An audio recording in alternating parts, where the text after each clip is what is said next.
Can women be pastors? Hi everyone, welcome to Ask and Response with R.A. Sweeney, where I take your questions and try to answer them as thoughtfully as I'm able to. Today I wanted to dive into super controversial topic in our culture right now about women being pastors.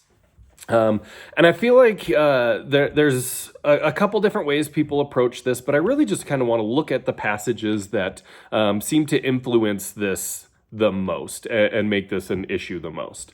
So one of the probably the biggest passage is there's a passage where Paul is writing to Timothy, and he says that he doesn't allow women to have authority over men.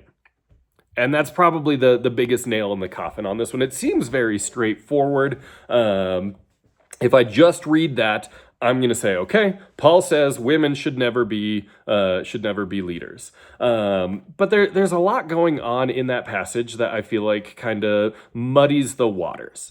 So first, the word that he doesn't allow women to do these things. It does not say allow specifically. It says, I don't turn to them. I don't turn to women for this role, which to me suggests, and I could be wrong on this. Again, this is just my musings, my thoughts to respond to the question. My thought is I don't turn to women for this implies that it's not his preference.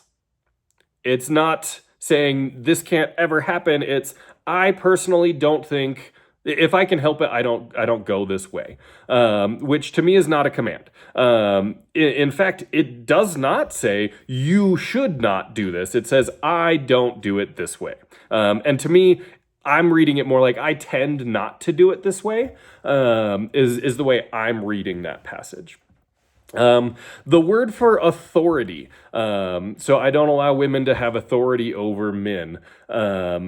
That is also contested. A lot of people think that it really means like a domineering authority, which if you take that back to Genesis 3, when God's telling Adam and Eve and the serpent what things are going to be like now that they ate the fruit, one of the big things is there's going to be this power struggle between men and women.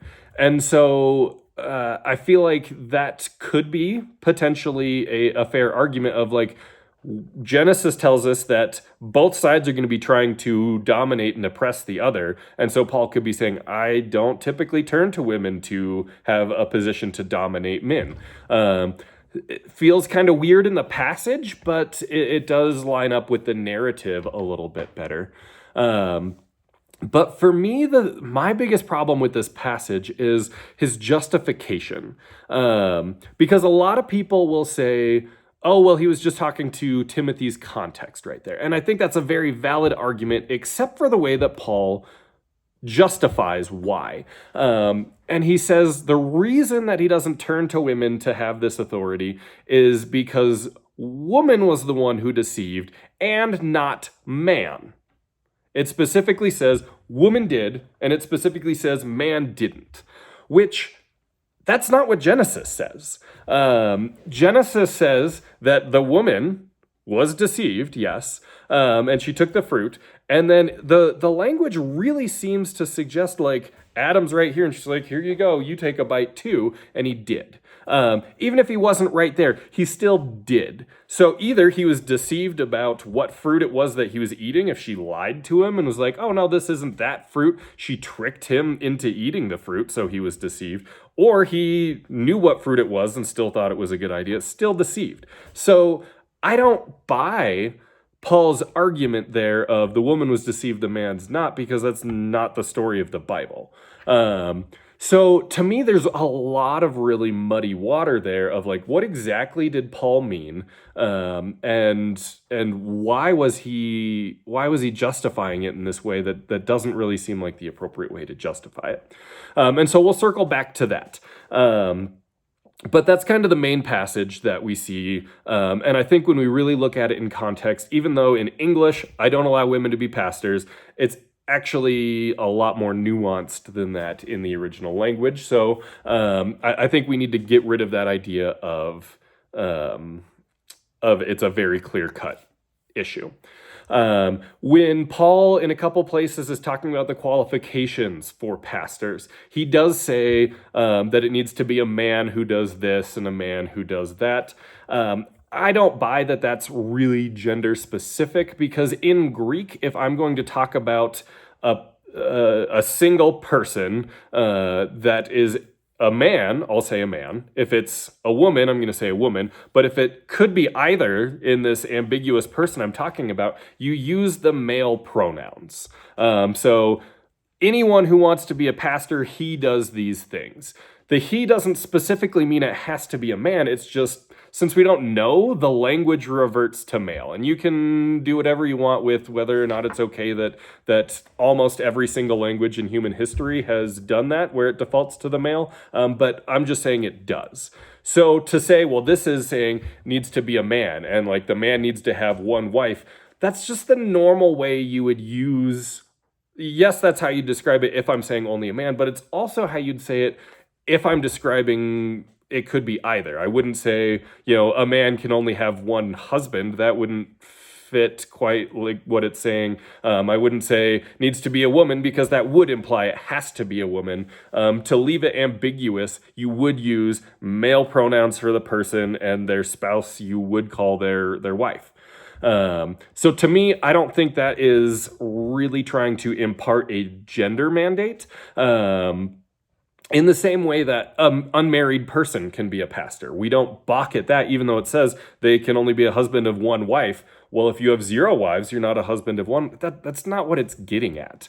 That's clearly not what it means. And so I don't think at all this is trying to say in that passage it has to be a man who has one wife. I think it's saying a person, and Greek's going to imply male through, or it's going to use the male pronoun when there's not an implied gender, and that person needs to be a spouse of one. Spouse is how we'd say it gender neutral in English, but that doesn't make a lot of sense. So a husband of one wife is just how you would say that in a gender neutral. And then you've got in Paul talking with the Corinthians, he talks about how women just need to shut up when we're in church. And okay, there's a few different ways that we should be looking at this. One, if I want to take that literally and say a woman can't talk in church, that means she's not going up and reading. She's not doing any of the readings. She's not in the choir. She can't go up and share announcements. She can't share ministry she's doing. She can't. We often let women do Sunday school classes and stuff like that. Nope, that's in the church, so we can't do that here. And I'm being a little exaggerative with especially that last one, but if a woman needs to be silent in church, she can't talk anytime that we're there. And that's not how we're running things. So clearly we don't think that that's the case. And so I don't like that as an argument. I have heard, I haven't traveled to the Middle East extensively, so I haven't experienced this, but I've heard from people in the Middle East that even today that they will segregate the men's section and the women's section. And just my mom grew up in Latin Mass, and you just sit there not knowing what they're saying because you don't speak Latin. A lot of the church settings were talking about things maybe in languages the women didn't understand, or just talking about things that the women weren't educated in, and so they weren't understanding. And so they'd get bored and they'd chit-chat. That's obviously not, the Bible doesn't make that explicit, but I've heard from multiple different sources that that's still the case in the Middle East, that they have these segregated churches and the women get chatty because they are setting it up in a way that's excluding the women from being a part of it. And so they're bored and talking. And so it's shut up because we're trying to do something here. Which, okay, should you be interrupting the church service? No, especially in Paul's letter about order in the church and order in the use of spiritual gifts and things. But also, why are we excluding women? So that's a little problematic. But the other thing that I see a lot is people want to reference all the women in the Bible that do things.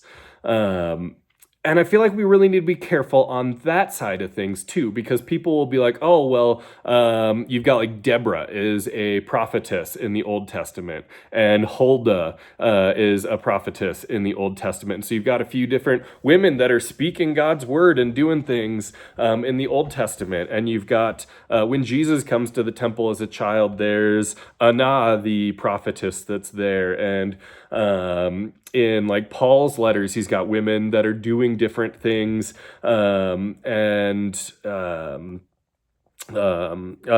Magdalene is the first woman to tell anybody that Jesus was alive. I've been seeing that so much lately of, oh, if women aren't allowed to be pastors, then the gospel never would have spread because Mary was...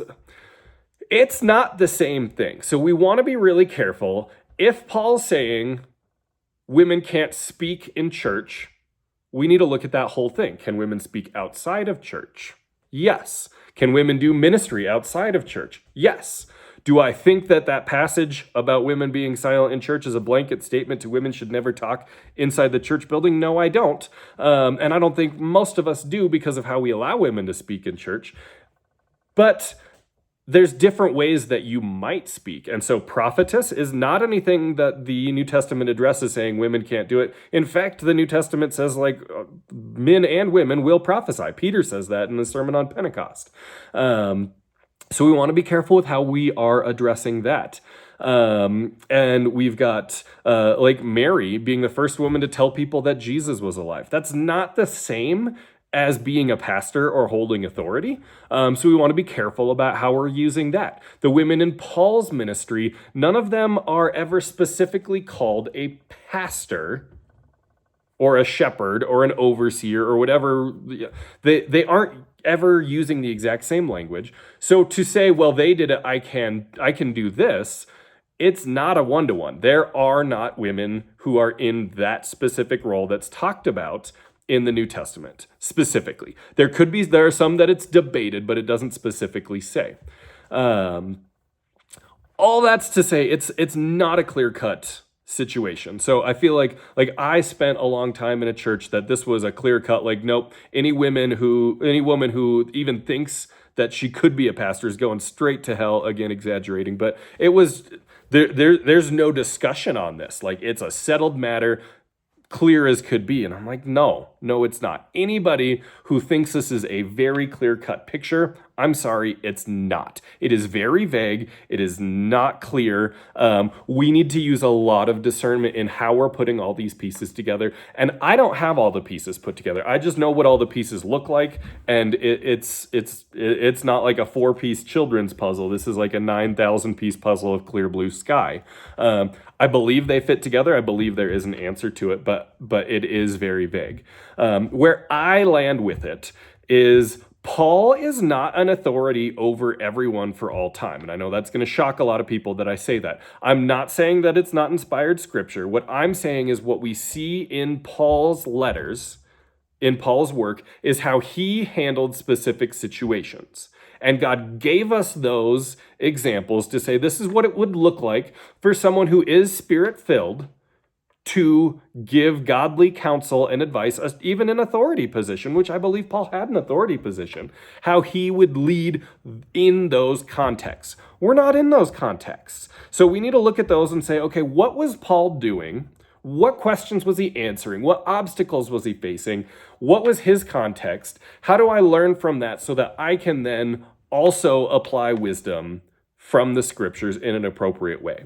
And so when Paul says to the Corinthians that women need to shut up in church, again, paraphrasing, I think we need to look at like what was going on there that he was saying these women need to be quiet, because clearly he didn't think all women everywhere need to be quiet in church, because he had women who were speaking in church contexts. So that's clearly a contextual issue, or Paul's not following his own commands if that's what he's doing. To me, very clear that it is contextual. And then the letter to Timothy, there's a lot of people who have posited like what issues he's addressing. And I'm not an expert in what was going on in Ephesus at the time and how all this would have played together. But what I do know is he was writing to Timothy about specific things and saying, here's how I think you should handle this in your situation. He was not writing to me. He wasn't like, hey, Reed, this is how I want everyone to run things forever, so make a video about it in 2016 explaining this universal doctrine. It's advice from one spirit-led authority figure to another spirit-led person in a specific context. So I think we need to look at those for what they are. That said, my approach with scripture is we have long-standing traditions, very, very long-standing traditions. I don't like to buck tradition if I can help it. Sometimes I think we've gotten traditions wrong. Sometimes I think we started traditions with really good motives and things like that, and then they've become corrupted over time, lots of different things. To me, if I'm going to say I'm going to fully disagree with a tradition, I need to have a really good justification why. In this case, it's really muddy, but I would say that the tradition came from some cultural things that don't necessarily apply to us now, maybe some misunderstandings of how things went together. I'm at least open to the idea of women pastors, and I think it's something that is really between each woman who thinks she should be a pastor and God. I think it's between the congregations who are going to sit under that woman preacher and God. I think it's a very important decision, but honestly, why aren't we that serious about anyone being a pastor? Rather than saying, why do you as a woman think it's okay for you to be a pastor? Why aren't we asking every pastor, like, explain to me why you think that you should be leading a whole bunch of God's people? That's a pretty big question. But I do think there's the added question of why do you as a woman think that bucking this tradition that has been in place for a very long time is okay? Not to condemn, not to say, you moron, why do you think this? But explain to me your justification, because tradition's always said this, and it's pretty ambiguous. How do you get from the tradition to I think it's okay for me to do this? And I think we could get there. I very much think that it's possible that we could get there. I haven't dealt with this issue a whole lot myself in any sort of personal way, but I'm very much open to the idea that God could be doing this, that the scriptures are open enough that it could allow it. But I think there's a lot of women who are just from a feminist perspective of like, if a man can do it, I can too. God can't tell me I'm not. Like, that's not a good reason for you to say, forget about the tradition. If you've got a good reason, great, but you should have a very spirit-filled, obedient, submissive reason as a man or woman for why you think you should be pastor. So that's a whole lot. I don't think I've got a clear answer on that, but I hope it at least helps illuminate things, maybe soften some of the edges. But really it comes down to, I think the scriptures are pretty open for interpretation, and I think any interpretation should be made with the Spirit. And when in doubt, I do think we should revert to what tradition has been for a very long time, just because I would rather be conservative and try to make sure that I am in obedience than be bold and maybe step out into rebellion. But that's just me. So that's my response on the question of if women should be pastors. I hope it was a blessing. If you have more questions, feel free to leave them in the comments below. Shoot me an email, whatever the case may be. I'd love to hear what questions you have so that I can try to respond to them in a future episode. Like and subscribe so other people can see these and so you can stay up to date on everything else that we're responding to questions and looking at word plays and stuff like that.